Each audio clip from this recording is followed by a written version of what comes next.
Good morning, Mom. It's Sarah. This is a video to show you how I bake bread on baking day. And this is part of your Mother's Day gift. So happy Mother's Day. So the first thing I did was, come with me, camera. An hour ago, I came and preheated the oven to 550. So the oven has to be at 550 for a whole hour, and that makes it really perfectly hot. And then I got all my stuff ready first. So I got a bread pan, I greased it, and I dusted it with flour. And I have a little container of flour, and a sieve, mesh sieve, and a spoon. I also use this pastry knife, or I don't really know what it's called. Bench scraper. Bench scraper, says Reed. But I think if you don't have one of these, you can also just use your hands. So you'll see how that works when I use it. And this maybe seems like a lot of steps at first, and it was hard for me at first, but my first loaves didn't look that great, but if you keep trying, you just get a feel for it, and it's really a nice meditative thing to do, and your bread is delicious, and Bob will thank you, because it's really lovely to have fresh bread in the house. Right, Reed? OC. OC. So I took the dough out of the fridge. I sprinkled the countertop with water. You can't see that. But I use water instead of flour to make it so it doesn't stick. It's not saturated, but it's just sprinkled. And then I have a bowl here of water to keep my hands moist. So I'm gonna get my hands a little bit wet. And I'm gonna take my dough and I'm gonna sort of grab it and pull it up and around like this. And this just stretches this outer surface of the dough. And I'm gonna do that around all four corners. And 4, okay?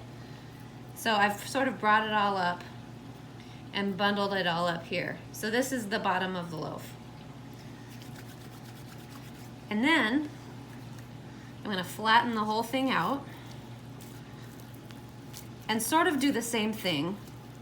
I'm gonna make an envelope out of it. So I'm gonna take one corner, fold it over, another corner, fold it over, and then the other two opposite corners, fold it over. Okay? So here it is, it's all wrapped up again, and you can see that this action sort of is just creating this surface tension on the outside of the dough, bringing it all down to the bottom. And then I'll flip it. So this is the fun part. Get your hands wet, and with your left hand, you're guiding it, and the right hand tucks the dough under. So I flipped it over, so now the top of the dough is on top, the bottom is on the bottom. And I'm gonna take my right hand and sort of tuck to create this smoothness, and I'm gonna use my left hand to keep it turning.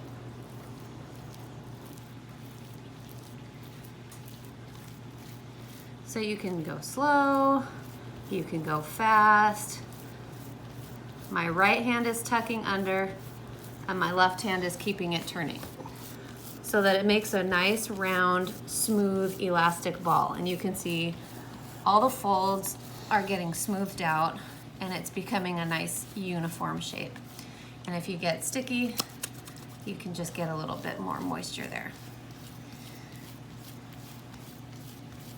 Do-do-do-do-do-do-do-do-do. So I'm looking at this loaf. It's nice and round and smooth. There's no big lumps. I'm happy with it. Now I'm gonna plop it into here. So I'm gonna use my bench scraper and just very carefully, with this hand wet so the dough doesn't stick to it, I'll get the scraper underneath. And I don't wanna disturb this shaping that I've just done, so I'm just gonna move quickly and carefully and then pop it in, okay? From here, I like to just dust a little flour on top because it makes it pretty when it comes out of the oven, as you've seen. And that's it. I'm gonna throw it in the oven now. And then you can see from my instructions, how long you'll have to adjust the temperature and stuff, but that'll all be written down. Love you, bye.